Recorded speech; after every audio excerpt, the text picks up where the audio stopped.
अस्सलामुअलैकुम dear students, उम्मीद करता हूँ आप सब दोस्त खैरियत से होंगे, ठीक ठाक होंगे। डियर स्टूडेंट्स, आज की इस वीडियो में हम BSN 6 सेमेस्टर के सब्जेक्ट एपिडेमियोलॉजी के यूनिट नंबर 6 जो कि हमारे साथ एपिडेमियोलॉजिकल ट्रांजिशन है, इसके आज हम पार्ट 2 को डिस्कस करेंगे और इसको समझने की कोशिश करेंगे। यूनिट को स्टार्ट करने से पहले तमाम दोस्तों से गुजारिश है कि अगर आपने अभी तक चैनल को सब्सक्राइब नहीं किया हुआ तो काइंडली चैनल को सब्सक्राइब करें, बेल आइकन को दबाएं ताकि नए वीडियोस की नोटिफिकेशन आप सब दोस्तों को टाइम पर मिल सके।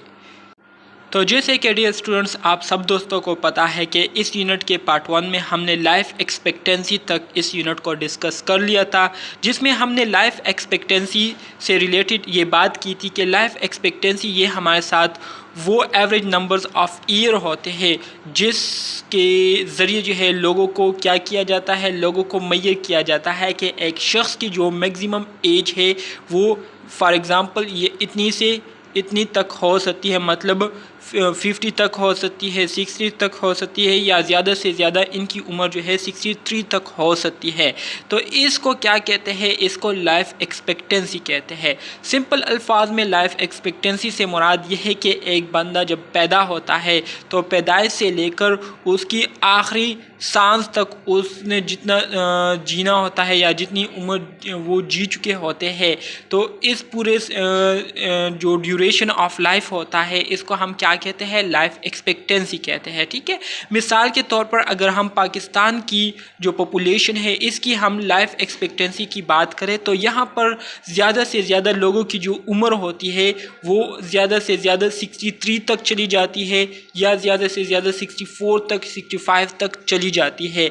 लेकिन बहुत कम तादाद में आपको ऐसे लोग मिलेंगे जिनकी जो एज है वो 70 से अबव होगी या 75 से अबव होगी या 80 से अबव होगी। ठीक है, लेकिन जो मेजर लाइफ एक्सपेक्टेंसी है पाकिस्तान में वो 62 से लेकर 64 या 5 तक है। ठीक है, इसके बाद जो है लोगों की जो है वो डेथ हो जाती है। इसी तरह से अगर हम लाइफ एक्सपेक्टेंसी एट बर्थ की बात करें तो लाइफ एक्सपेक्टेंसी एट बर्थ में हमने ये बात की थी कि ये हमारे साथ average numbers of years of a new born, जो बच्चे पैदा होते हैं तो पैदाइश से लेकर जो है उनकी जो एक्सपेक्टेड लाइफ की जाती है कि ये बच्चा जो है इतना टाइम जो है वो ज़िंदगी गुजारेगा। ठीक है, इतने ईयर्स के लिए ज़िंदगी गुजारेगा, तो इसको हम क्या कहते हैं? इसको लाइफ एक्सपेक्टेंसी एट बर्थ कहते हैं। ठीक है, तो हमने पिछले पार्ट 1 में इन चीज़ों को काफ़ी डिटेल के साथ डिस्कस किया था। अगर किसी ने नहीं देखा हो तो मेरे यूट्यूब चैनल पर प्लेलिस्ट में जो है एपिडेमियोलॉजी के प्लेलिस्ट में जो है आपको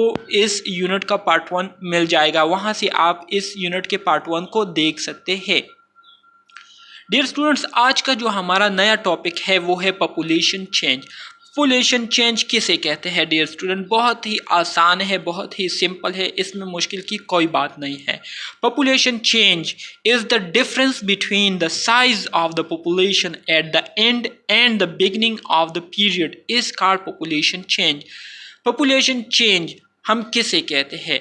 जब कोई पीरियड या कोई ड्यूरेशन एंड हो रहा होता है तो उसके एंड पॉइंट पर और दूसरे पीरियड के स्टार्ट के दरमियान, इसके दरमियान जो हमारे साथ जितनी भी चेंजेस आई हुई होती है, इन दो ड्यूरेशन के दरमियान हमारे साथ जितनी भी चेंजेस पॉपुलेशन में आई हुई होती है तो उसको हम क्या कहते हैं? उसको हम पॉपुलेशन चेंज कहते हैं। मिसाल के तौर पर मैं कहता हूँ कि 2021 से लेकर 2022 तक पॉपुलेशन में कितनी चेंजेस आई हुई है, तो मैं क्या करूँगा 2021 के एंड पे मैं क्या करूँगा? कैलकुलेशन करूँगा और 2022 के स्टार्ट में मैं देखूँगा। ठीक है, तो इसके दरमियान हमारे साथ जितनी भी चेंजेस होंगी तो उसको हम क्या कहेंगे? पॉपुलेशन चेंज कहेंगे। ठीक है, it is equal to the algebraic sum of natural increase and net migration. अब जो पॉपुलेशन चेंज है हमारे साथ ये किसके बराबर होता है? ये natural increase and net migration के बराबर होता है। नेचुरल इंक्रीज क्या है? नेचुरल इंक्रीज से मुराद जो क्रूड बर्थ रेट हमारे साथ होता है और क्रूड डेथ रेट हमारे साथ होता है तो इसको हम क्या कहते हैं? इसको हम नेचुरल इंक्रीज कहते हैं। और इसी तरह से जो नेट माइग्रेशन हमारे साथ होता है तो इन दोनों को जब हम मिलाते हैं नेचुरल इंक्रीज और नेट माइग्रेशन को, तो इससे हमारे साथ आता है पॉपुलेशन चेंज। ठीक है, तो इसको हम आगे अब डिटेल के साथ फार्मूला के ज़रिए डिस्कस करेंगे। डियर स्टूडेंट्स, यहाँ पर जो है आपको चेंज इन पॉपुलेशन साइज में जो चेंजेस आती है उसके बारे में आपको डायग्राम के ज़रिए समझाया जा रहा है। कहते हैं कि इंक्रीज पॉपुलेशन, अगर किसी जगह पर पॉपुलेशन इंक्रीज हो रही है तो इसका मतलब यह है कि वहाँ पर जो बर्थ रेट जो है वहाँ पर बहुत ज़्यादा होगा। ठीक है, जिससे जो पॉपुलेशन है वो बहुत ज़्यादा इंक्रीज़ होगी।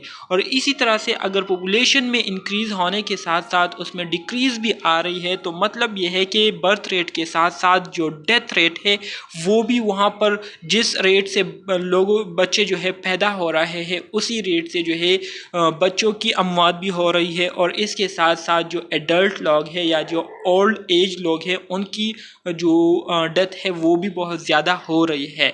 तो यहाँ पर हमारे साथ क्या होगा, on global scale the change in population is due to the number of birth and death. अब पॉपुलेशन में जो चेंजेस आ रही है, जो तब्दीलियाँ वाक़या हो रही है, तो इसकी वजह क्या है? इसकी वजह बेसिकली हमारे साथ दो वजूहात है।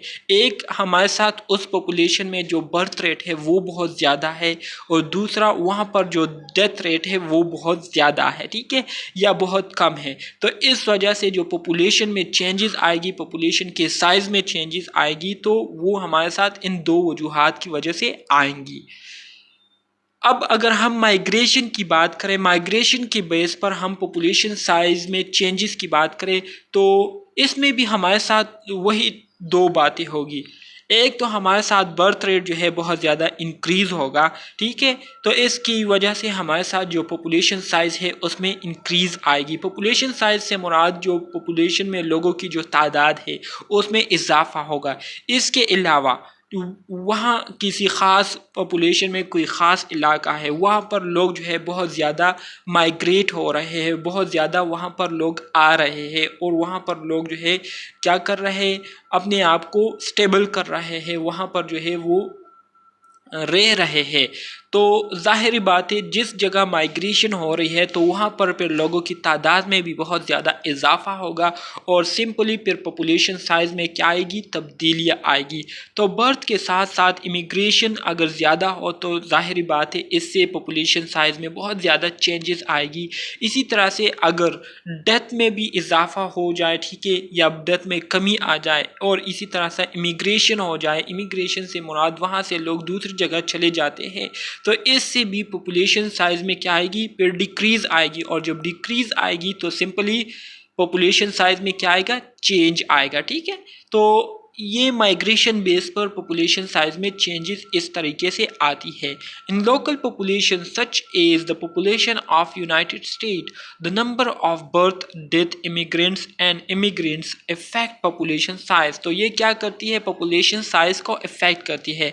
मतलब जितने तादाद में बच्चे पैदा हो रहे हैं, जितने तादाद में अमवात हो रही है, इसके साथ साथ जितनी तादाद में लोग जो है एक जगह से दूसरी जगह हिजरत करते हैं, और जिस जगह रह रहे होते हैं वहाँ से दूसरी जगह जाते हैं, तो ये चारों चीज़ें जो है पॉपुलेशन साइज़ को काफ़ी ज़्यादा इफ़ेक्ट करती है। डियर स्टूडेंट्स, यहाँ पर आपको एक फार्मूला अब दिया गया है जिसके ज़रिए आप पॉपुलेशन के में जो चेंजेस आती है तो उस चेंजेस को आप आसानी से कैलकुलेट कर सकते हैं। यहाँ पर जो है आपको एक एक्सप्रेशन दिया गया है, फार्मूला दिया गया है, जिसमें कहा गया है कि R is equal to B minus D plus into I minus E. अब डियर स्टूडेंट्स, आर जो है यूजुअली ग्रोथ रेट को रिप्रेजेंट कर रही है। ठीक है, इसी तरह से जो बी है ये असल में बर्थ रेट को रिप्रेजेंट कर रही है, और जो डी है ये डेथ रेट को रिप्रेजेंट कर रही है। ये असल में आपको नेचुरल जो इंक्रीज है, ठीक है, नेचुरल जो चेंज है उसको एक्सप्रेस किया गया है यहाँ पर b माइनस डी के ज़रिए। ठीक है, और अब जो नेट माइग्रेशन में चेंजेस आती है तो नेट माइग्रेशन को i माइनस ई से रिप्रेजेंट किया गया है। i stand for immigration rate. Immigration rate से मुराद किसी दूसरे इलाके से लोग जो है एक ख़ास इलाके में आ जाए और वहाँ पर परमानेंटली क्या हो जाए, वहाँ के रिहायशी बन जाए, परमानेंटली वहाँ पर रहना शुरू कर दे। तो इसको हम इमिग्रेशन कहते हैं, ठीक है। और इमिग्रेशन रेट से मुराद ये है कि एक जगह से बंदा दूसरी जगह जो है वो चला जाता है, लेकिन टेम्परेरी टाइम के लिए, परमानेंट टाइम के लिए नहीं, बल्कि टेम्परेरी टाइम के लिए कुछ अरसे के लिए वहाँ रहता है और फिर वहाँ से दोबारा अपनी जगह चले जाते हैं। तो इसको हम इमिग्रेशन रेट कहते हैं, ठीक है। तो ये हमारे साथ एक एक्सप्रेशन है, एक फार्मूला है, जिसके ज़रिए हम ग्रोथ रेट या पॉपुलेशन में जो चेंजेस आई हुई होती है उसको हम सिंपली इससे आइडेंटिफाई कर सकते हैं, इसके ज़रिए मेजर कर सकते हैं। जैसे कि मैंने आपको कहा कि बी जो है बर्थ को रिप्रेजेंट करती है, डी डेथ को रिप्रेजेंट करती है, आई इमिग्रेशन को रिप्रेजेंट कर रही है और ई जो है ये इमिग्रेशन को रिप्रेजेंट कर रही है। और ये जो कैलकुलेशन हम करते हैं तो ये टोटल पॉपुलेशन साइज को हम इसमें 1000 लेते हैं कि 1000 लोगों में कितनी जो ग्रोथ रेट है उसमें चेंजेस आएगी, ठीक है। तो इस तरह से हम क्या करते हैं, पॉपुलेशन चेंज को कैलकुलेट करते हैं। डियर स्टूडेंट्स, यहाँ पर पॉपुलेशन ग्रोथ रेट का जो क्या कहते हैं, जो असल फार्मूला है वो यहाँ पर आपको दिखाया गया है, बताया गया है। कहते हैं कि नेट माइग्रेशन रेट हमारे साथ बराबर होता है immigration rate minus immigration rate के, ठीक है। इसी तरह से जो नेचुरल इंक्रीज है ये हमारे साथ बराबर होता है crude birth rate minus crude death rate के बराबर। क्रूड बर्थ रेट किसे कहते हैं? Crude birth rate dear students, ये हमारे साथ वो बर्थ रेट होता है जिसमें हर साल 1000 बच्चों की जो पैदाइश होती है, हर साल 1000 बच्चे जो पैदा होते हैं, तो उन 1000 बच्चों में कितने बच्चे जो है वो सरवाइव कर जाते हैं, ठीक है, वो बच जाते हैं और वो ज़िंदगी को सरवाइव कर लेते हैं। तो इसको हम क्या कहते हैं, क्रूड बर्थ रेट कहते हैं, ठीक है।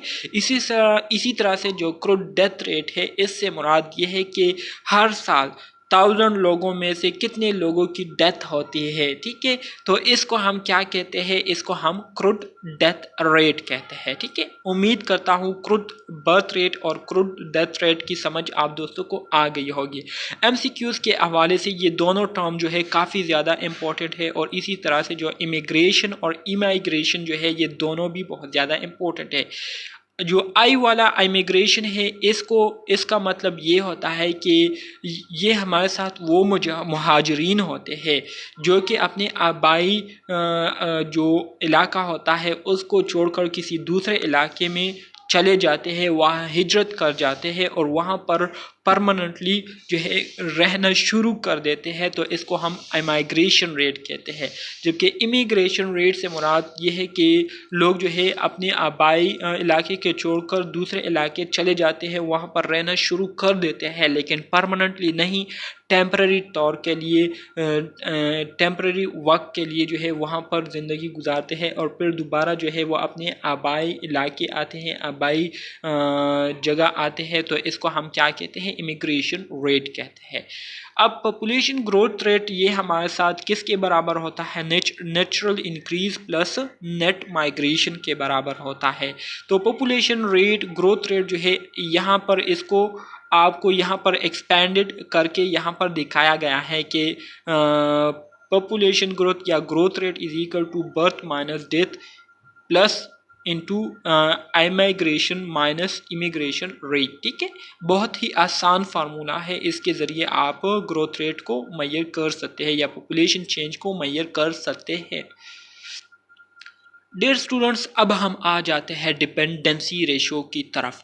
डिपेंडेंसी रेशो जैसे कि इसके नाम से ही आपको पता चल रहा होगा कि इसमें जो है किस चीज़ के बारे में बात की जा रही है। डिपेंडेंसी रेशो से मुराद ये है कि is a measure showing the number of dependents age 0 to 14 and over the age 65 to the total population age 15 to 64, also refer to as total dependency ratio। Simple अल्फाज में डिपेंडेंसी रेशो से मुराद ये है कि कितनी तादाद में हमारे साथ ऐसे लोग मौजूद हैं जो कि दूसरों पर डिपेंड करते हैं और कितनी तादाद में ऐसे लोग मौजूद हैं जो कि डिपेंडेंट नहीं होते, इंडिपेंडेंट होते हैं। तो इसको हम क्या कहते हैं, इसको हम डिपेंडेंसी रेशो कहते हैं। अब जो डिपेंडेंट रेशो होती है हमारे साथ पॉपुलेशन में, तो उनकी वो हमारे साथ कौन से एज में आते हैं, तो उनकी जो एज है हमारे साथ 0 से 14 तक के जितने लोग हैं, जितनी आबादी है, और इसी तरह से 65 से ऊपर के जितने लोग हैं, तो ये हमारे साथ डिपेंडेंट कैटेगरी में आते हैं कि ये दूसरे लोगों पर क्या करते हैं, डिपेंड करते हैं, इन्हिसार करते हैं। इसके अलावा 15 से लेकर 64 तक ईयर्स के जितने भी हमारे साथ पॉपुलेशन में लोग हैं, तो ये हमारे साथ इंडिपेंडेंट पॉपुलेशन में आते हैं। ठीक है, इंडिपेंडेंट पॉपुलेशन से मुराद ये है कि ये फिर ख़ुद अपने आप को संभाल सकते हैं, या ये लोग जो है एम्प्लॉय होते हैं। ठीक है, ये जो है इकनॉमिकली जो है इंडिपेंडेंट होते हैं, ये जो है ख़ुद अपने आप को संभाल सकते हैं और दूसरों पर डिपेंड नहीं करते, तो इसको हम कहते हैं डिपेंडेंसी रेशो। इसकी अगर हम मज़ीद सिंपल डिफिनीशन दे के डिपेंडेंसी रेशो का, तो हमारे साथ यहाँ पर डिफिनीशन दी गई है कि comparison between the productive and non productive population. जब हम प्रोडक्टिव और नॉन प्रोडक्टिव पॉपुलेशन के दरमियान कंपैरिजन करते हैं, तो इसको हम क्या कहते हैं, इसको हम डिपेंडेंसी रेशो कहते हैं। यहाँ पर हमारे साथ दो टर्म्स जो है वो यूज़ किए गए हैं, एक हमारे साथ प्रोडक्टिव पॉपुलेशन और एक non productive. Productive population usually हमारे साथ वो पॉपुलेशन होती है जो कि जॉब कर रहे होते हैं, जो कि एम्प्लॉयज़ होते हैं, जो कि इकनॉमिकली जो है वो क्या कर रहे होते हैं, अर्निंग कर रहे होते हैं, ख़ुद को भी संभाल रहे होते हैं और दूसरों को भी संभाल रहे होते हैं, तो इसको हम प्रोडक्टिव पॉपुलेशन कहते हैं। जबकि नॉन प्रोडक्टिव, ये हमारे साथ वो पॉपुलेशन, वो आबादी है जो कि प्रोडक्टिव पर डिपेंड करते हैं और इनका जो है कोई जॉब वगैरह नहीं होता। ठीक है, बल्कि ये इकनॉमिकली भी डिपेंडेंट होते हैं और सोशली भी ये क्या होता है, डिपेंडेंट होते हैं किस पर, जो प्रोडक्टिव वर्कर्स होते हैं उन पर। ठीक है, तो इन दोनों के दरमियान जब हम कंपैरिजन करते हैं कि कितने लोग जो है जॉब कर रहे हैं, अर्निंग कर रहे हैं, और कितने लोग जो है वो जॉबलेस है, ठीक है, और दूसरों पर डिपेंड कर रहे हैं, तो इन दोनों के दरमियान जब हम कंपैरिजन करते हैं, तो इसको सिंपली क्या कहते हैं, डिपेंडेंसी रेशो कहते हैं। Often express in non productive पर 1000 प्रोडक्टिव। ठीक है, नॉन प्रोडक्टिव पर 1000 प्रोडक्टिव। डियर स्टूडेंट्स, अब यहाँ नीचे आपको एक डायग्राम दिया गया है यूनाइटेड किंगडम का। ठीक है, तो यहाँ पर इस डायग्राम के ज़रिए आपको अभी समझाया जाएगा कि हमारे साथ कितने प्रोडक्टिव है, कितने नॉन प्रोडक्टिव है, इसमें यंग हमारे साथ कितने हैं, ओल्ड हमारे साथ कितने हैं। सो हमारे साथ जो है इस पिरामिड को जो है 3 पार्ट्स पर जो है डिवाइड किया गया है। सबसे अगर पहले पार्ट को, नीचे वाले पार्ट को देख के नीचे से ऊपर की तरफ जाएंगे, तो नीचे वाले पार्ट में हमें जो है यंग पॉपुलेशन के बारे में इंफॉर्मेशन दी जा रही है। कहते हैं कि जो यंग लोग हैं, जिनकी उम्र पैदाइश से लेकर 0 से लेकर 4 तक, 5 से लेकर 9 तक और 10 से लेकर 14 ईयर्स तक एज वाले जितने भी लोग हैं, तो ये हमारे साथ यंग कैटेगरी में आते हैं। और ये हमारे साथ कौन से लोग हैं, ये हमारे साथ डिपेंडेंट लोग हैं। ठीक है, इसके साथ साथ हमारे साथ अगर हम ओल्डरली डिपेंडेंट लोगों की बात करें, जो कि हमारे साथ ऊपर यहाँ पर दिया गया है, ये वाला ऑर्डर जो सबसे ऊपर वाला टॉप में है, तो इनकी एज जो है 65 से लेकर 69, 70 से 74, 75, 79, 80 से 84 और फिर 85 प्लस तक जितनी भी हमारे साथ पॉपुलेशन होती है, तो ये हमारे साथ ओल्ड डिपेंडेंट पॉपुलेशन में शुमार होती है। ठीक है, इसी तरह से जो हमारे साथ इकोनॉमिकली एक्टिव होते हैं और इंडिपेंडेंट होते हैं, तो उनकी जो एज है वो तकरीबन 15 से स्टार्ट होती है 20 तक, 20 से 24 तक, और फिर ऊपर आते आते 60 से 64 तक की उम्र के जितने भी लोग होते हैं, जितनी भी पॉपुलेशन होती है, तो ये हमारे साथ इकोनॉमिकली एक्टिव होते हैं और ये हमारे साथ इंडिपेंडेंट होते हैं। ठीक है, तो इस पिरामिड के ज़रिए आपको यूनाइटेड किंगडम के बारे में इंफॉर्मेशन दी गई है कि यूनाइटेड किंगडम में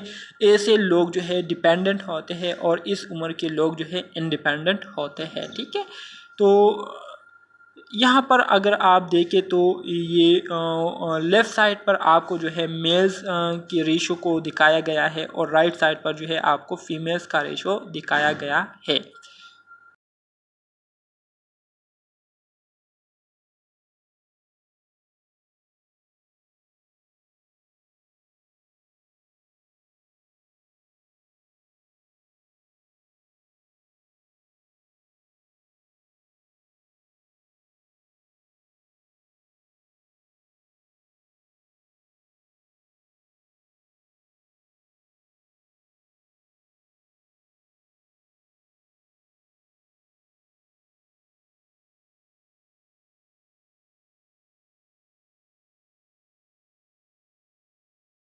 तो डियर स्टूडेंट, जैसे कि डिपेंडेंसी रेशो आपको यहाँ पर दिखाई गई है और एक्सप्रेस किया गया है कि हमने किस तरह से डिपेंडेंसी रेशो को लिखना है। ठीक है, तो सिंपल जो मेथड है डिपेंडेंसी रेशो को लिखने का वो ये है कि children under age of 0 to 14 and elderly 65 and over 65 divided by those of working age multiply by 100। ठीक है, इसका मतलब क्या है, ये ऊपर वाला जो हमारे साथ न्यूमरेटर है ये आपको डिपेंडेंट रेशो को शो कर रही है, जो डिपेंडेंट पीपल होते हैं उनको शो कर रही है, और जो नीचे वाला हमारे साथ पार्ट है जिसको हम डिनोमिनेटर कहते हैं, तो ये आपको जो है इंडिपेंडेंट जो पॉपुलेशन है उसको रिप्रेजेंट करा रही है। ठीक है, सो डिपेंडेंट पॉपुलेशन में हमारे साथ बच्चे जिनकी जो एज है वो 0 से लेकर 14 तक हो उसको हम इंक्लूड करेंगे, और वो एल्डर पीपल जिनकी एज जो है 65 हो या 65 से ऊपर हो तो उसको हम इंक्लूड करेंगे। इसके साथ साथ फिर हम इसको डिवाइड करेंगे उन पॉपुलेशन पर, उस पॉपुलेशन पर जो कि इंडिपेंडेंट हो, जो कि काम कर रहे हो, जिनके जॉब हो, ठीक है, जो कि ख़ुद मुख्तार हो, उन पर डिवाइड करेंगे और इसके साथ साथ फिर हम 100 पर मल्टीप्लाई करेंगे। तो इससे हमारे साथ जो डिपेंडेंसी रेशो है वो आ जाती है। ठीक है, तो ये फार्मूला है, इस फार्मूले के ज़रिए आप आसानी से डिपेंडेंसी रेशो को कैलकुलेट कर सकते हैं, मेजर कर सकते हैं।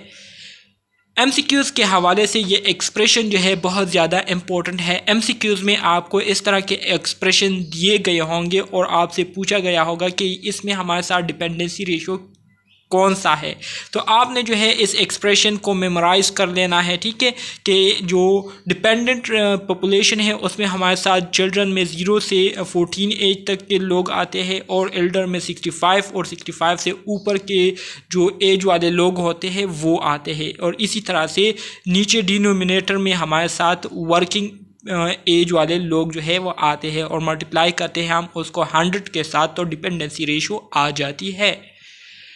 जैसे कि यहाँ पर यूनाइटेड किंगडम के 1971 की फिगर्स आपको यहाँ पर मेंशन की गई है, जिसमें जो बच्चों की तादाद थी जो कि डिपेंडेंट थे तो उनकी तादाद 13,387 थी, और इसी तरह से जो ओल्ड एज लोग थे जिनकी एज जो है 65 या 65 से ऊपर थी उनकी तादाद 7,307 थी। इन दोनों को जब हमने प्लस किया और फिर इसको हमने टोटल इंडिपेंडेंट पॉपुलेशन पर डिवाइड किया जो कि हमारे साथ 31,616 थी, तो इसको हमने फिर 100 के साथ मल्टीप्लाई किया, तो इससे हमारे साथ जो डिपेंडेंसी रेशो है वो 65.45 आ गई। मतलब उस पॉपुलेशन 1971 में जो यूके की पॉपुलेशन थी, तो यूके की पॉपुलेशन में तकरीबन 65.45 लोग जो है 65.45% लोग जो है वो क्या थे, वो डिपेंडेंट थे। ठीक है, so for every 100 people of working age there were 65.45 people dependent upon them. कहते हैं कि तकरीबन हर 100 में से जो वर्किंग एज वाले लोग थे, हर 100 में से 65.45 लोग जो थे वो क्या थे, डिपेंडेंट थे, मतलब उनके पास कोई जॉब नहीं थी या वो बच्चे थे। ठीक है, या वो ओल्ड एज लोग थे, तो वो क्या थे, डिपेंडेंट थे, इन वर्किंग एज पर वो डिपेंड किया करते थे। डियर स्टूडेंट्स, अब हम आ जाते हैं सेक्स रेशो की तरफ। Sex ratio is the ratio of males to females in a population is called sex ratio. एक पॉपुलेशन में मेल्स कितने तादाद में है, फीमेल्स कितने तादाद में, इसके जब हम रेशो को लेते हैं तो उसको हम क्या कहते हैं, सेक्स रेशो कहते हैं। Sex ratio is defined as the number of males divided by number of females is called sex ratio. और एक्सप्रेशन आपको ये नीचे जो है दी गई है जिसको मैं सर्कल कर रहा हूँ। ठीक है, इस एक्सप्रेशन के ज़रिए आप सेक्स रेशो को मालूम कर सकते हैं कि किसी पॉपुलेशन में मेल्स की तादाद कितनी है और फीमेल्स की तादाद कितनी है। ठीक है, the numerator of the sex ratio that is mail is not part of the denominator. दस द सेक्स रेशो जो है ये हमारे साथ प्रोपोर्शन नहीं है। अगर प्रोपोर्शन होती तो फिर हमारे साथ जो फार्मूला होता वो इस तरह से आता कि proportion of males is equal to males divided by total population, जिसमें हमारे साथ मेल्स प्लस फीमेल्स आते। ठीक है, तो इसको भी आप अपने साथ मेमोराइज़ कर ले और इस ऊपर वाले एक्सप्रेशन को भी अपने साथ आप मेमोराइज़ कर लीजिए, नोट कर लीजिए, क्योंकि ये आ सकते हैं MCQs में, ठीक है। और जो डिफिनीशन है ये भी आ सकते हैं, बहुत ही इम्पोर्टेंट है। Epidemiological transition. डियर स्टूडेंट्स, अब हम एपिडेमियोलॉजिकल ट्रांजिशन की तरफ आ जाते हैं। एपिडेमियोलॉजिकल ट्रांजिशन किसे कहते हैं? सिंपल अल्फाज में अगर मैं आपको इस एपिडेमियोलॉजिकल ट्रांजिशन को डिफिनीशन करूं तो आपके लिए बहुत ज़्यादा आसान हो जाएगा इसको समझना। ट्रांजिशन किसे कहते हैं डियर स्टूडेंट? ट्रांजिशन ये हमारे साथ वो प्रोसेस होता है, वो कंडीशन होती है जिसमें एक स्टेट जो है दूसरे स्टेट में मुंतकिल होता है, मतलब जिसमें तब्दीली आती है या चेंज आता है। एक ऐसा कंडीशन जिसमें एक चीज़ जो है एक स्टेट से कन्वर्ट होकर दूसरे स्टेट में चली जाती है, दूसरे कंडीशन में जो है मुंतकिल हो जाती है, तो उसको हम ट्रांजिशन कहते हैं। एपिडेमियोलॉजी इसके साथ मेंशन है, तो इससे मुराद ये हमारे साथ वो पॉपुलेशन होते हैं जिसमें लोगों की जो डेथ रेट है, लोगों की मोर्टेलिटी रेट है, लोगों की बर्थ रेट है, इसके साथ साथ जो डिजीज़ कंट्रोल प्रोसेसेस है, जब इसमें चेंज आती है तो इसके चेंज आने की वजह से पूरी पॉपुलेशन में क्या आ जाती है? चेंज आ जाती है, तब्दीली आ जाती है, तो इसको हम क्या कहते हैं? एपिडेमियोलॉजिकल ट्रांजिशन कहते हैं। अब यहाँ पर आपको एक डिफिनीशन दी गई है जिसमें कहते हैं कि age mortality has change. Mortality किसे कहते हैं? किसी भी आबादी में लोगों की जो अमवात होती है उसको हम क्या कहते हैं? मोर्टेलिटी कहते हैं, ठीक है। So as mortality has change, जैसे ही मोर्टेलिटी चेंज होती है, the cause structure has shifted from a preponderance of death due to infection. जो कास्ट स्ट्रक्चर होता है जिसकी वजह से डेथ हुई होती है, तो वो क्या हो जाती है? जो कि इन्फेक्शन की वजह से डेथ हुई होती है वो चेंज हो जाती है, और जो पैरासाइटिक काज की वजह से जो डेथ में इजाफा हुआ होता है तो वो चेंज हो जाती है, किस में? डीजेनरेटिव काजेज़ और इंजरीज़ में। तो ये काजेज़ जो है ये चेंज हो जाते हैं डीजेनरेटिव काजेज़ और इंजरीज़ में, और फिर डीजेनरेटिव काजेज़ की वजह से लोगों की डेथ होती है, लोग इंजर्ड होते हैं, तो इसको हम क्या कहते हैं? एपिडेमियोलॉजिकल ट्रांजिशन कहते हैं। अगर सिंपल अल्फाज में मैं इस डिफिनीशन को भी मैं आपको आसान करके बताऊं तो ये डिफिनीशन हमारे साथ इस तरह से आएगी। इस डिफिनीशन को अपने साथ नोट कर लीजिए। द प्रोसेस, वो अमल इन विच, जिसमें changing pattern of population distribution, जो पॉपुलेशन के डिस्ट्रीब्यूशन है उसके पैटर्न में क्या आ जाती है? चेंजेस आ जाती है in relation to changing pattern of mortality. किस वजह से चेंजेस आती है? जो मोर्टेलिटी का पैटर्न होता है उसमें चेंजेस आ जाती है। मोर्टेलिटी से मुराद पॉपुलेशन में जो लोगों की अमवात हो रही होती है, तो या तो अमवात बहुत ज़्यादा हो जाती है या उसमें बहुत ज़्यादा कमी आ जाती है। तो कमी आने की वजह से जो मोर्टेलिटी पैटर्न होता है, ठीक है, उसमें क्या आ जाती है? तब्दीलियाँ आ जाती है। इसके साथ साथ फर्टिलिटी का जो पैटर्न है उसमें चेंजेस आ जाती है। फर्टिलिटी से मुराद बर्थ रेट जो है या वो इंक्रीज़ हो जाता है या वो डिक्रीज़ हो जाता है। तो इसी तरह से जो फर्टिलिटी प्रोसेस है उसमें चेंज आ जाती है। इसके साथ साथ लोगों की जो लाइफ एक्सपेक्टेंसी होती है और डेथ के काजेज़ होते हैं, इसमें चेंजेस आने की वजह से जो पॉपुलेशन डिस्ट्रीब्यूशन में इसमें जब चेंज आती है तो इसको हम क्या कहते हैं? इस पूरे प्रोसेस को, इस पूरे अमल को हम एपिडेमियोलॉजिकल ट्रांजिशन कहते हैं, ठीक है।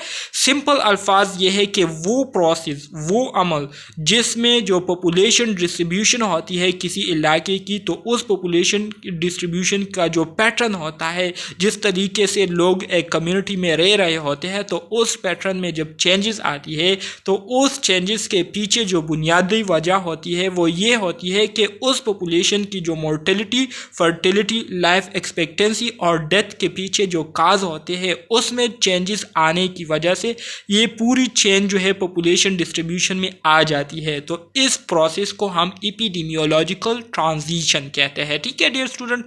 बहुत ही सिंपल अल्फाज में मैंने आपको एपिडेमियोलॉजिकल ट्रांजिशन को डिफाइन किया। उम्मीद करता हूँ आपको इसकी समझ आ गई होगी।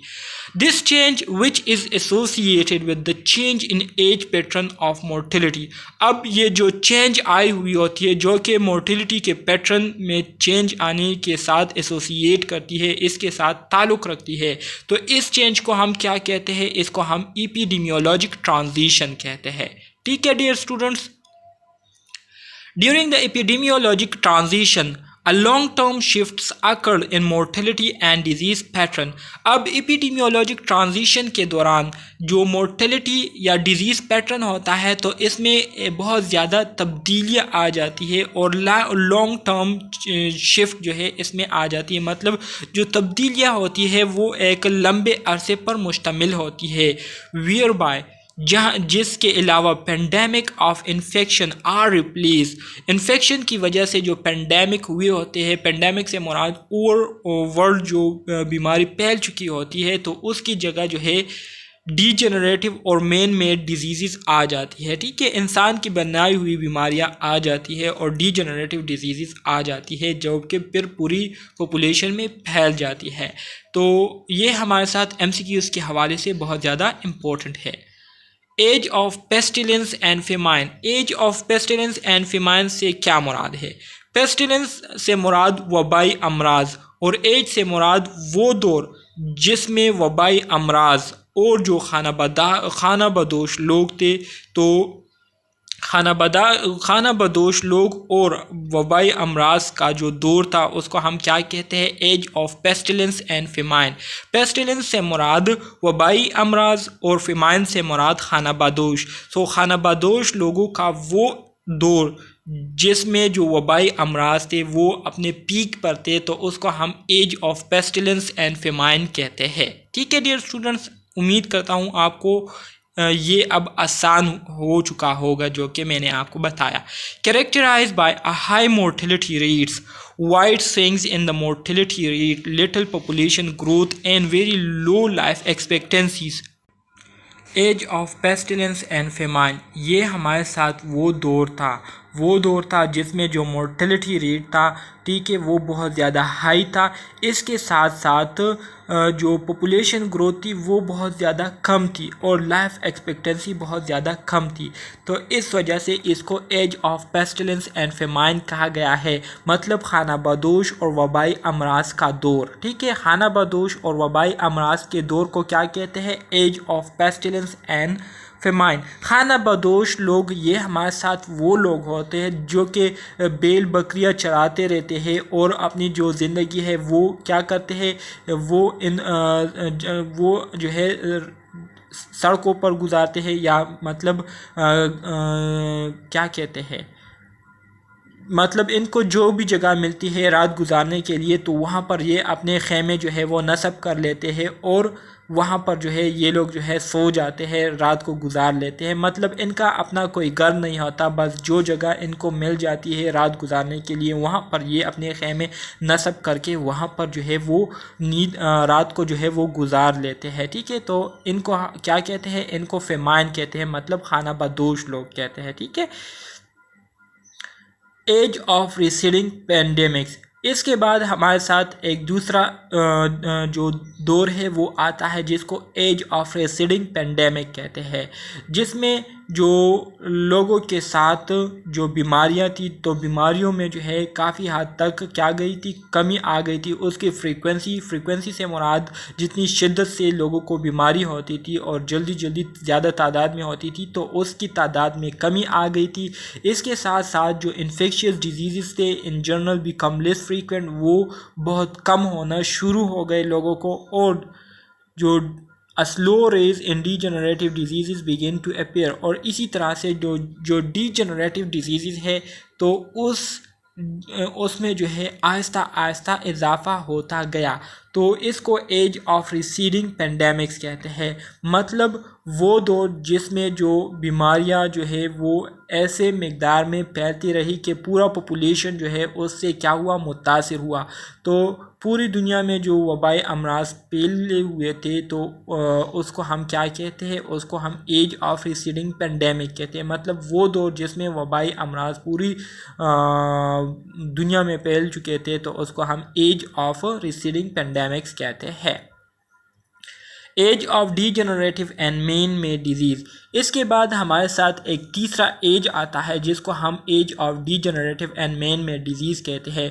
मतलब वो दौर जिसमें डीजेनरेटिव डिजीज़ और इंसान की बनाई हुई बीमारियां जो है वो बहुत ज़्यादा पीक पर थी, तो उस दौर को age of degenerative and man made diseases कहते हैं।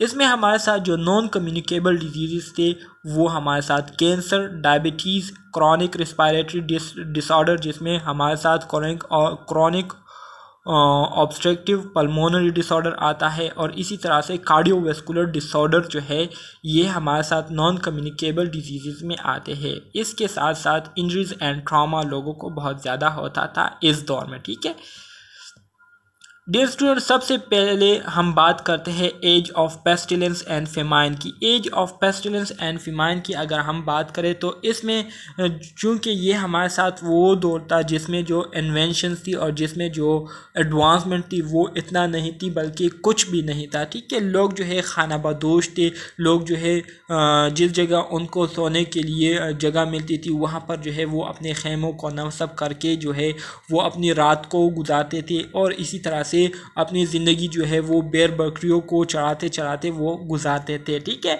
तो इस दौर में जो हेल्थ की फैसिलिटीज़ थे और हेल्थ से रिलेटेड जितने भी सर्विसेज थे वो इतने मॉडर्न नहीं थे, और ना ही कोई ख़ास इलाज हुआ करता था किसी भी किस्म की बीमारी के लिए। तो इस एज में लोगों के जो इकोलॉजिकल रिसोर्सेज थे वो भी बहुत ज़्यादा ख़राब थे। ठीक है, इतने अच्छे इकोलॉजिकल रिसोर्सेज उनके पास नहीं थे, मतलब पीने के लिए साफ़ पानी उनके पास नहीं था, खाना जो है उनके पास इतना वाफर मकदार में जो है वो नहीं था कि वो अपनी ज़रूरियात उससे पूरी कर सके। इसके साथ साथ lake of social and economic capital, उनके पास सोशल माशरती और जो माशी कैपिटल होता है, मईशियत का जो ज़रिया होता है वो भी ऐसे लोगों के पास नहीं था। ठीक है, लोग बस सिंपली बैल बकरियां चराते थे और उस पर गुजारा किया करते थे। रात गुजारने के लिए जो जगह उनको मिलती थी वहाँ पर जो है वो खेमे नस्ब करके वहाँ पर रात को गुजार लेते थे, और फिर वही अपनी ज़िंदगी को जो है दोबारा से सुबह सवेरे से स्टार्ट करते थे। पहले बैल बकरियों को चराते थे, उससे दूध लिया करते थे और बस अपना जो है वो ज़िंदगी अपना गुज़र बसर जो है वो किया करते थे इन तरीक़ों से। ठीक है, तो इस एज में जो था, इस दौर में जो था, हमारे साथ हेल्थ से रिलेटेड सर्विसेज अच्छे नहीं थे, जिसकी वजह से लोगों में जो बीमारियां थी वो भी बहुत ज़्यादा मकदार में थी। ठीक है, लोग बहुत ज़्यादा बीमार हुआ करते थे, इलाज उसके नहीं हुआ करते थे, जिसकी वजह से लोगों की जो अमवात है वो भी बहुत ज़्यादा हुआ करती थी, और इसी वजह से जो लोगों की जो लाइफ एक्सपेक्टेंसी थी वो भी बहुत ज़्यादा शॉर्ट थी। लोग बहुत कम उम्र के लिए जिया करते थे। फिर इसके बाद हमारे साथ एक दूसरा एज आता है जिसको हम एज ऑफ रिसीडिंग पेंडेमिक्स कहते हैं। अब ये हमारे साथ वो दौर था जिसमें जो हेल्थ से रिलेटेड जितनी भी सर्विसेज है उसमें थोड़ी बहुत बेहतरी आ चुकी थी। लोग जो है सेहत से रिलेटेड जितनी भी सर्विसेज है उसको अवेल किया करते थे, उसको क्या करते थे, अवेल किया करते थे, और इसके साथ साथ उनका जो माशी कंडीशन है उसमें भी बहुत ज़्यादा बेहतरी आ गई थी। ठीक है, increase economic growth, improves use of ecological resources. अब माशी ग्रोथ में इंक्रीज़ आने की वजह से, माशियत उनकी बेहतर होने की वजह से उनका जो इकोलॉजिकल रिसोर्सेज थे, ठीक है, उसको उन्होंने बेहतर तरीके से इस्तेमाल करना शुरू किया। मतलब उन्होंने जो है अपने लिए पीने के लिए साफ़ पानी का बंदोबस्त किया, खुराक का उन्होंने बंदोबस्त किया, फिर उन्होंने जो है अपने रहने सहने के लिए एक ख़ास मकामात को बना लिए जिसमें वो जो है रहा करते थे, अपनी रातों को गुजारते थे, and provide basic social services. और इसी तरह से उनको जो है इस एज में बुनियादी जो माशरती सहूलियात है वो मिलनी शुरू हो गई। इसके बाद हमारे साथ जो सेकेंड एज है हमारे साथ एज ऑफ रिसीडिंग पेंडेमिक। इसमें लोगों की जो सेहत है उसमें बेहतरी आती रही, तो इस वजह से लोगों की जो लाइफ एक्सपेक्टेंसी है वो भी अच्छी होती रही, और वो थोड़ी सी लॉन्ग होती गई, पहले एज से जो है वो फिर लोगों की जो लाइफ एक्सपेक्टेंसी थी उसमें इजाफा आता गया। इसके बाद फिर हमारे साथ दूसरा एज आता है, तीसरा एज आता है जिसको हम एज ऑफ क्रॉनिक डिजीज़ कहते हैं।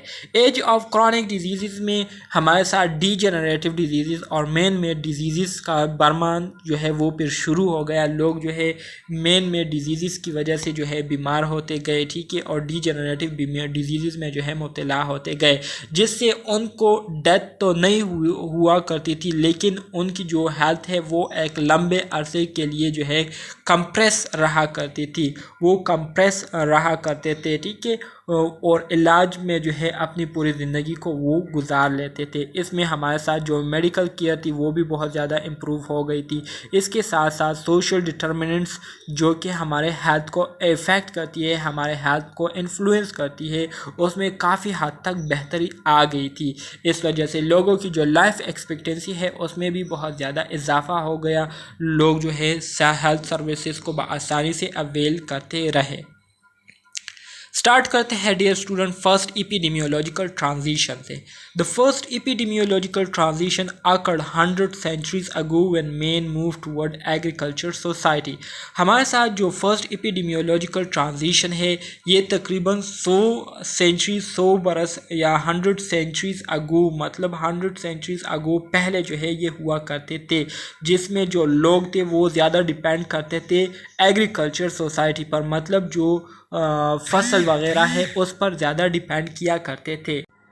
Bye adopting the nomadic lifestyle, फिर इसके बाद उन्होंने जब अपना नोमैडिक लाइफस्टाइल को अडॉप्ट किया। नोमैडिक किसे कहते हैं? नोमैडिक से मुराद खाना बदोश, ठीक है, नोमैडिक से मुराद क्या है? खाना बदोश को कहते हैं नोमैडिक। तो जब उन्होंने नोमैडिक लाइफस्टाइल को इख्तियार किया उन लोगों ने, ठीक है, फर्स्ट एपिडेमियोलॉजिक ट्रांजिशन में जो लोग थे उन्होंने जो है अपना खाना बदोश लाइफस्टाइल को जब उन्होंने इख्तियार किया तो people stay in one place and increase their contact with human. तो लोग जो है एक ही जगह पर रहा करते थे और इसके साथ साथ उनकी जो कांटेक्ट है वो एनिमल वेस्ट के साथ साथ जो ह्यूमन वेस्ट है उसके साथ भी बहुत ज़्यादा हुआ करता था। और इसके साथ साथ वो कंटिमिनेटेड वाटर जो है उसको क्या करते थे? उसको पिया करते थे, उसको उनको जो है कंटिमिनेटेड आलूदा पानी जो है वो अवेल था, जिसको वो पीने के लिए भी यूज़ करते थे, खाने पीने के लिए भी यूज़ करते थे और दूसरे जानवरों को भी वो पिलाया करते थे। तो इससे क्या होता था? इससे जो है उनमें बहुत ज़्यादा बीमारियां जो है वो पैदा होती थी। यहाँ पर मैं एक करेक्शन करना चाहता हूँ डियर स्टूडेंट्स। यहाँ पर मैंने आपको एक बात कही थी कि age of pestilence and famine. Pestilence का मैंने आपको कहा था कि पेस्टिलेंस से मुराद वबाई अमराज को कहते हैं। फेमाइन का मैंने आपको कहा था कि ये खाना बदोश को कहते हैं। खाना बदोश को नहीं कहते, फेमाइन से मुराद कहत साली, मतलब वो दौर जिसमें लोगों को बहुत ज़्यादा वबाई अमराज लाहक थे और लोग जो है कहत में जो है ज़िंदगी गुजार रहे थे। खाने पीने के लिए उनके पास खुराक नहीं हुआ करता था, ठीक है, उनके साथ पानी नहीं हुआ करता था। इसके साथ साथ लोग जो है बीमारियों में बहुत ज़्यादा मुब्तला थे। तो इसको हम कहते हैं age of pestilence and famine, ठीक है। इसके बाद and even the cultivation of soil and the clearing of land expose people to insect bite, bacteria and pesticide। इसी तरह से लोग जब कल्टीवेशन ऑफ एरिया करते थे, ज़मीनों को जो है उसको आपाशी दिया करते थे और इसके साथ साथ जब उसको क्लियर करते थे तो जब लोग जो ज़मीनें हैं उसको कल्टीवेट करते थे। कल्टीवेट से मुराद वहाँ पर जब आपाशी करते थे, फसलों को उगाते थे और फिर ज़मीनों को साफ़ करते थे, तो इस दौरान जो है उनको इंसेक्ट भी काट लेते थे, ठीक है। इसके साथ साथ बैक्टीरिया उन पर अटैक करते थे, पैरासाइट्स उन पर अटैक करते थे, ठीक है। इसके बाद एसिटी ग्रोज या ग्रीव जैसे ही शेर बनना शुरू हुए और लोग जो है क्या करते थे? Exploration of the surrounding world increase, और उनके इर्द गिर्द का जो दुनिया था, ठीक है, जो आबादी थी वो एक्सप्लोर होती गई। Man spread deadly in disease in ever greater number, तो उनमें जो बीमारियों की तादाद थी वो पहले से ज़्यादा बढ़ती चली गई, ठीक है। The epidemiological transition was described epidemiological transition जो है इसने जो है डिस्क्राइब किया है the age of pestilence and famine. इस पहले दौर को क्या किया, किस तरह से डिफ़ाइन किया है, इस तरह से इसको डिस्क्राइब किया है कि ये जो पहला दौर था जिसमें ये काम हुआ करते थे, तो इस दौर को जो है उन्होंने age of pestilence and famine का नाम दिया है।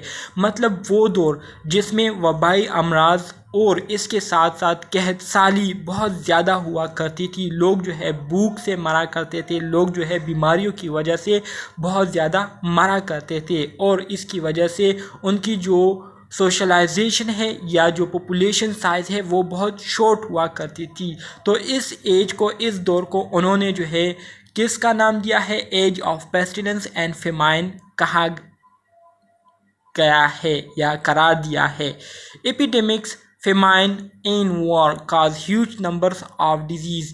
इसी तरह से एपिडेमिक से मुराद जो कम्युनिटी बेस्ड बीमारियां लोगों को लाहक हुआ करती थी, इसकी वजह से, इसके साथ साथ कहत की वजह से, खुराक की कमी की वजह से और जंगे लड़ाइयों की वजह से लोग जो है बहुत ज़्यादा तादाद में मरते थे। ठीक है, इन्फेक्शियस डिजीज़ वर डोमिनेंट।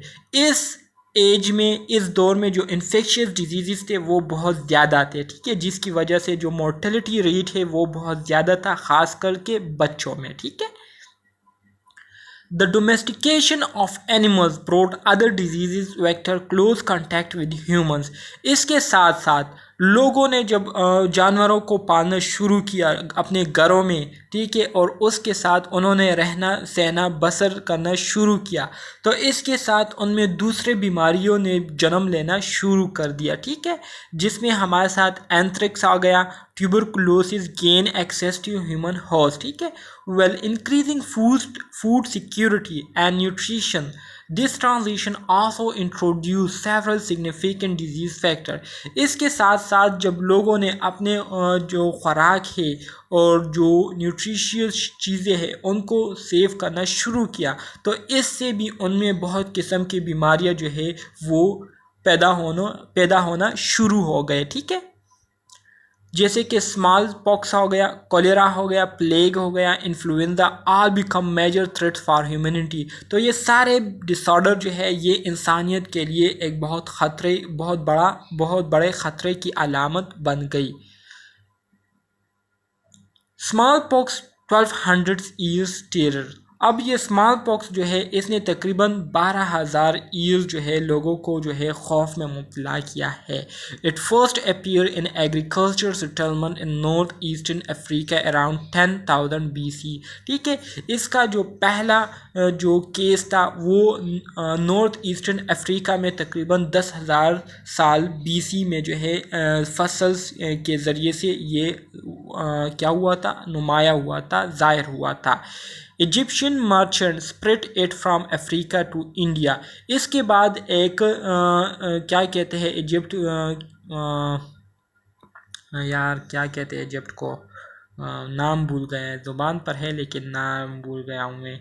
इजिप्ट एक मिस्री ताजर था, वो मिस्री ताजर जो है अफ्रीका से इंडिया आ रहा था, तो अफ्रीका से इंडिया आते वक्त वो जहाँ जहाँ से गुजरा तो वहाँ से जो है वहाँ पर उन्होंने ये स्मॉल पॉक्स डिज़ीज़ को जो है ट्रांसफ़र किया। स्मॉल पॉक्स डिज़ीज़ को फैलाने में उसने एक बहुत ही बेसिक रोल प्ले किया था। ठीक है, प्ले किया था। इन यूरोप में near the end of the 18th century The disease accounted for nearly 400,000 deaths each year। और यूरोप में तकरीबन 18वीं सदी में, ठीक है, 18th सेंचुरी के एंड के करीब इस बीमारी ने तकरीबन हर साल जो है 400,000 लोगों को जो है मौत के मुंह में धकेल दिया था। प्लेग ये हमारे साथ, इसको जो है द ब्लैक डेथ भी कहते हैं। ठीक है, ये इसको ब्लैक डेथ इसलिए कहते हैं कि इस बीमारी की वजह से तकरीबन बहुत सारे लोगों ने, तकरीबन हाफ पॉपुलेशन ने जो है अपने जान को जो है अपनी जान को जो है वो क्या किया था, अपनी जान से उन्होंने हाथ धो लिया था। ठीक है, इस प्लेग की वजह से।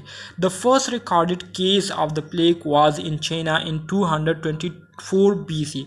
अब प्लेग का जो पहला केस था उसको जो है चाइना में रिकॉर्ड किया गया था, मतलब प्लेग का सबसे पहला केस चाइना में आया हुआ था जो कि 224 BC में आया था। But the most significant outbreak was in Europe in the mid 14th century. लेकिन इसका जो सबसे ज़्यादा फैला हुआ था वो यूरोप में तकरीबन 14th सेंचुरी के मिड में हुआ था। Over a 5-year period from 1347 to 1352 25 million diet. और फिर तकरीबन 5 साल के दौरानिया में तकरीबन 1347 से लेकर 1352 तक तकरीबन 25 मिलियन लोग जो है इसकी वजह से क्या गए थे, इसकी वजह से मर गए थे। 1/3 to 1/2 of the European population was whipped out. और इस बीमारी की वजह से यूरोपियन जो पॉपुलेशन थी वो तकरीबन 3 में से 1 हिस्सा और 1 में से हाफ हिस्सा जो है इस बीमारी की वजह से क्या हुए थे, मर चुके थे। अब फर्स्ट एपिडेमियोलॉजिक ट्रांजिशन में जो बीमारियां आई हुई थी तो इसमें मेजर में हमारे साथ कोलेरा था। कोलेरा से मुराद जो इंटेस्टिनल डिसऑर्डर है जिसको हम सिंपल अल्फाज में डायरिया कहते हैं, तो कोलेरा जो है ये बहुत हाई पीक पर था। ठीक है, the major cholera pandemic are generally rested age. अब जो कोलेरा का जो पेंडेमिक नॉर्मली जो है वो हुआ था, पूरी दुनिया में फैला हुआ था, तो वो कौन कौन सी ईयर्स में फैला हुआ था। तो पहली दफ़ा जो फैला हुआ था तो वो 1817 से लेकर 1823 तक जो है ये कोलेरा के केसेस जो है वो चल रहे थे और लोग इससे मर रहे थे। फिर इसका जो दूसरा अटैक है वो 1829 से 1851 में हुआ। तीसरा अटैक 1852 से 1859 में हुआ। चौथा अटैक जो है 1863 से 1879 में हुआ। फिर इसी तरह से पांचवा, छठा और सातवां जो है 1961 से 1970 में जो है ये हुआ था, 1970 तक हुआ था। तो लोग जो है कोलेरा की वजह से काफ़ी ज़्यादा मिकदार में मर चुके थे या मर गए थे। फर्स्ट एपिडेमियोलॉजिकल ट्रांजिशन, इसमें हमारे साथ जो मोर्टेलिटी और फर्टिलिटी रेट था वो बहुत ज़्यादा हाई था। बहुत ज़्यादा मिकदार में लोग पैदा भी होते थे और बहुत ज़्यादा मिकदार में लोग मर भी जाते थे। क्रूड डेथ रेट जो है ये बहुत ज़्यादा हाई था, मतलब पर ईयर के लिहाज से हर 1000 लोगों में लोगों की जो अमवात की तादाद थी वो बहुत ज़्यादा हुआ करती थी।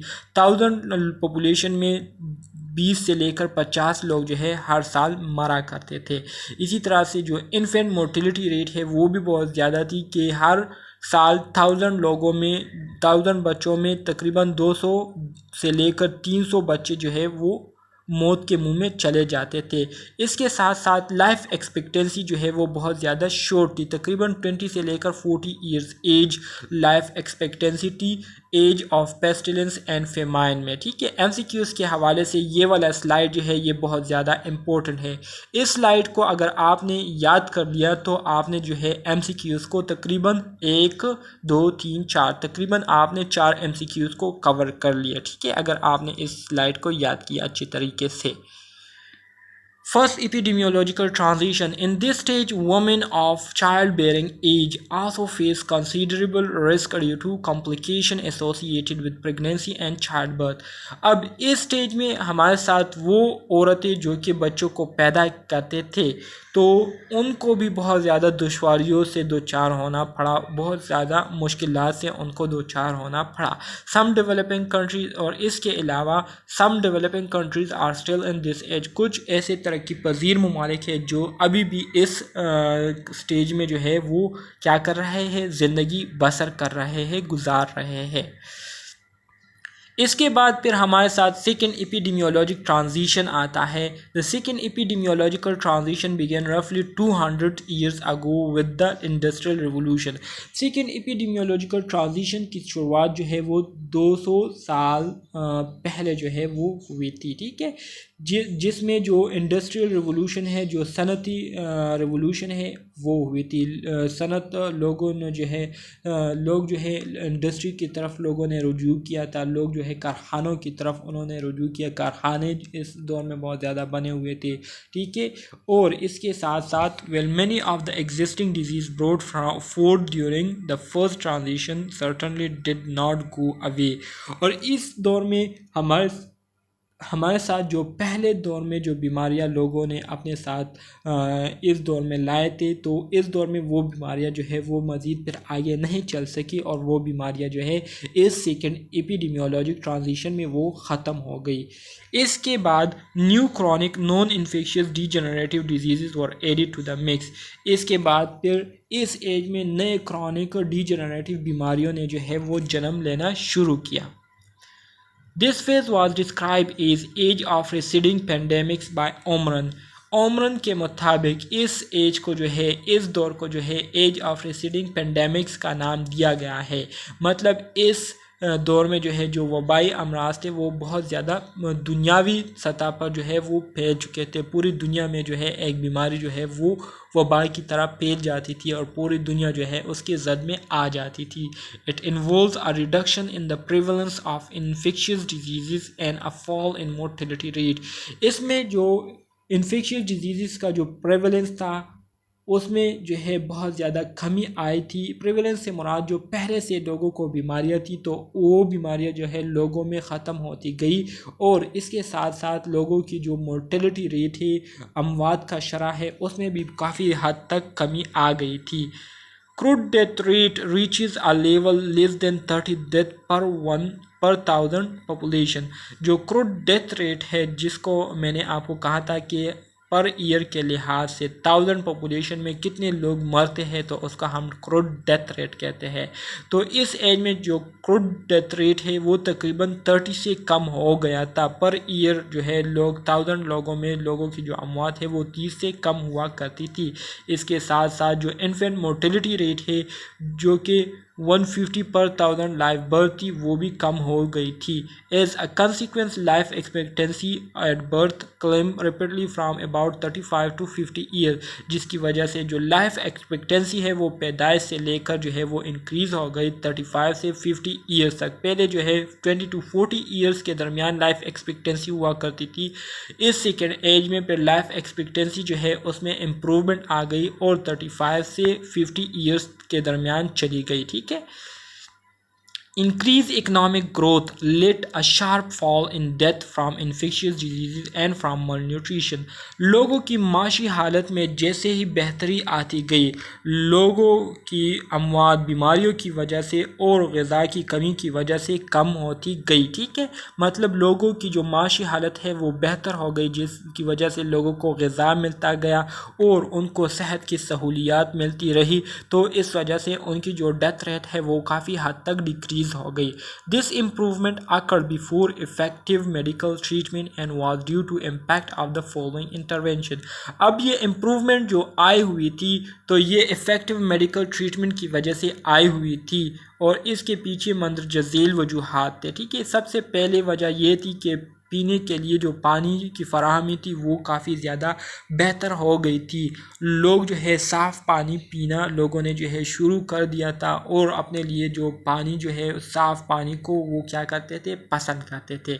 इसके साथ साथ जो सैनिटरी सीवेज प्रोसेस था, ठीक है, पाशी का जो प्रोसेस था वो भी बहुत ज़्यादा इम्प्रूव हुआ था। मॉस्कीटो सप्रेशन, मलेरिया फीवर, इस बीमारी को बहुत हद तक सप्रेस कर लिया था, कंट्रोल में कर लिया था। इसके साथ साथ increase food safety, refrigeration and pasteurization. लोगों ने जो है फूड को सेव करने के जो तरीके हैं उसको मालूम कर लिए थे। मतलब रेफ्रिजरेशन, या तो उसको बहुत रेफ्रिजरेट करते थे, फ्रीज़ करते थे, या उसको पास्चराइज कर लेते थे। ठीक है, तो इससे जो खुराक था वो स्पॉइल नहीं हुआ करता था, खुराक जो है वो फिर ख़राब नहीं हुआ करता था और लोग जो है फिर सही खुराक को, सही खाने को खाते थे। Increase pre and post natal care. इसके साथ साथ पैदाइश से पहले, पैदाइश के बाद जो केयर है उसमें बहुत ज़्यादा इजाफा हो गया था जिसकी वजह से जो इन्फेंट मोर्टेलिटी रेट है उसमें काफ़ी हद तक डिक्रीज़ आ गई थी। सेकेंड एपिडेमियोलॉजिकल ट्रांजिशन, तो ये डिफरेंट ग्राफ है, ठीक है, जिसको आप देख सकते हैं। अगर सेकेंड एपिडेमियोलॉजिकल ट्रांजिशन से पहले जो फर्स्ट एपिडेमियोलॉजिकल ट्रांजिशन था तो उसमें मीज़ल के केसेस काफ़ी पीक तक थे, ठीक है। जैसे ही लोग जो है सेकेंड फेज में एंटर हुए तो मीज़ल के जो केसेस है उसमें मुसलसल जो है डिक्लाइन आता गया, वो जो है मुसलसल डिक्रीज़ होता गया ड्यू टू वैक्सीनेशन एक्सेट्रा। इसके साथ साथ जो स्कारलेट फीवर था उसमें बहुत ज़्यादा क्या थी, बहुत ज़्यादा जो है शरह जो है उसका बहुत ज़्यादा इंक्रीज़ था, जिसको हम टाइफाइड भी सिंपली कहते हैं, ठीक है। तो स्कारलेट फीवर की जो केसेस है उसमें भी बहुत ज़्यादा कमी आ गई सेकेंड फेज़ में। इसी तरह से ट्यूबरकुलोसिस और टाइफाइड, इन सब केसेस में सेकेंड फेज़ में जैसे ही लोग आते गए उसमें ये केसेस में जो है कमी होती गई, ठीक है। इसी तरह से न्यूमोनिया, इन्फ्लुएंज़ा, डिप्थीरिया एंड पोलीमाइलाइटिस, इन सब चीज़ों में कमी टाइम के साथ साथ होती गई। Second epidemiological transition, finally the introduction of the healthcare and health technologies, for example immunization programs इस सेकेंड एपिडेमियोलॉजिकल स्टेज में जो है स्टार्ट हुए। इसके साथ साथ इंट्रोडक्शन ऑफ एंटीबायोटिक्स जो है ये मुतारिफ हुए सेकेंड एपिडेमियोलॉजिकल ट्रांजिशन में, ठीक है। एमसीक्यूज़ के हवाले से बहुत ही ज़्यादा इम्पोर्टेंट है कि सेकेंड एपिडेमियोलॉजिकल ट्रांजिशन में क्या क्या हुआ था। तो इम्यूनाइजेशन प्रोग्राम जो है शुरू हुए थे, इसके साथ साथ एंटीबायोटिक इंट्रोड्यूस हुआ था, ठीक है। enable the control and elimination of group of the infectious disease such as diphtheria, polio and smallpox। इससे क्या हुआ, इससे हमारे साथ जो इन्फेक्शियस डिजीज़ थे जिसमें डिप्थीरिया, पोलियो एंड स्मॉलपॉक्स था, ये जो है इस पर काबू पा लिया गया और इसको ख़त्म कर दिया गया था। Technology also brought with its smoke stock industries. अब जैसे ही टेक्नोलॉजी आए, इंडस्ट्रीज़ लोगों ने बनाए, तो इंडस्ट्रीज़ की वजह से इंडस्ट्रीज़ से जो निकलने वाली धुआं हुआ करती थी, जो स्मोक निकलता था, तो वो भी काफ़ी ज़्यादा डेंजरस था, ठीक है। उसमें केमिकल टॉक्सिन हुआ करते थे और इसके अंदर जो लोग रहा करते थे, जो काम किया करते थे, तो वो बहुत ज़्यादा स्ट्रेस में होते थे, उनको बहुत ज़्यादा ख़तरा होता था बीमारी के लाहक होने के। तो टेक्नोलॉजी के आने के साथ साथ फिर भी इन लोगों को जो है बहुत ज़्यादा ख़तरा था, ठीक है। And with this second transition we have seen rises in allergies. इसकी वजह से लोगों में जो है एलर्जीज़ पैदा होना शुरू हो गई। अस्थमा, ऑटो इम्यून डिसऑर्डर और सेक्सुअली ट्रांसमिटेड डिजीज़, इसमें काफ़ी हद तक इजाफा हो गया, ठीक है। Second epidemiological begin in the late 20th century. This phase was described as the age of chronic disease। जो हमारे साथ थर्ड एपिडेमियोलॉजिकल ट्रांजिशन है, ये तकरीबन 20वीं सदी के लेट में जो है इसकी शुरुआत हुई। इस फेज़ को जो है एज ऑफ क्रॉनिक डिजीज़ का फेज़ करार दिया गया है, मतलब वो दौर जिसमें क्रॉनिक बीमारियां लोगों को लगती थी। क्रॉनिक बीमारियां वो बीमारियां हैं जो कि बहुत लंबे अरसे पर मुहित हुआ करती थी। लोग जो है बहुत लंबे अरसे तक उस बीमारियों में मुब्तला रहा करते थे। उनकी डेथ नहीं हुआ करती थी, लेकिन उस बीमारी में वो मुब्तला रहा करते थे। In the third stage the elimination of infectious disease make way for chronic disease among the elderly. Third stage में जैसे ही इन्फेक्शियस डिजीज़ को एलिमिनेट कर दिया गया, तो इसके साथ साथ क्रॉनिक डिजीज़ ने जो है वो सर उठाना शुरू कर दिया। The major causes of death are so called chronic degenerative and man made diseases. इस एज में लोग जो मरते थे तो वो क्रॉनिक डिजीज़ और डिजेनरेटिव डिजीज़ की वजह से मरते थे, जैसे कि कार्डियोवेस्कुलर डिजीज़ हो गए, क्रॉनिक हो गए और डायबिटीज़ हो गए, ठीक है। तो ये आपको एक ग्राफ दिया गया है जिसमें आपको डिफरेंट एजेस के लोग या डिफरेंट डिजीज़ की वजह से लोग जो मरा करते थे वो बताया गया है। ये हमारे साथ थर्ड एपिडेमियोलॉजिकल ट्रांजिशन के बारे में इंफॉर्मेशन यहाँ पर दी जा रही है ग्राफ में। जो हमारे साथ थर्ड एपिडेमियोलॉजिकल ट्रांजिशन था, इसमें लोग जो है मैन मेड डिजीज़ की वजह से मरा करते थे, जैसे कि ट्रॉमा हो गया, एक्सीडेंट की वजह से लोग बहुत ज़्यादा मरते थे, नॉन इंडिपेंडेंट डायबिटीज मेलाइटिस की वजह से लोग जो है बहुत ज़्यादा उनकी डेथ हुआ करती थी। इसके अलावा क्या कहते हैं CHD की वजह से लोग बहुत ज़्यादा मरा करते थे और CA की वजह से लोग बहुत ज़्यादा मरा करते थे, ठीक है। Third epidemiological transition due to low level of mortality and fertility. Mortality और फर्टिलिटी रेट में लो होने की वजह से there is little population growth में बहुत कम इजाफा हुआ करता था। Crude death rate stabilizes at a level of less than 20 death per 1000 population. इसके साथ साथ by the end of third stage infant mortality reaches level of less than 25 death per 1000 live birth. पहले स्टेज में जो first epidemiological transition था उसमें जो live